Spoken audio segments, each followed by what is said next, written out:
வெண்பருத்தி நூலெடுத்து வாய் வெடிச்ச பூவெடுத்து நான் அணிஞ்சிட தொடுத்து வச்ச நடினமான மாலை இது.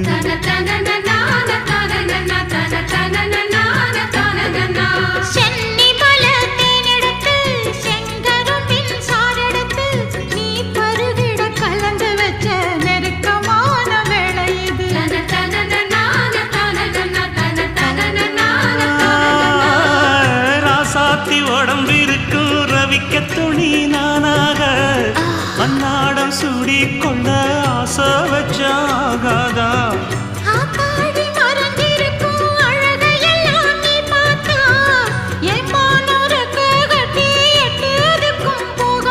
அடிச்சீனி சக்கரையே எட்டி நீயும் நிக்கிறையே நான் ஏங்கி ஏங்கி பார்க்கிற போறாங்க.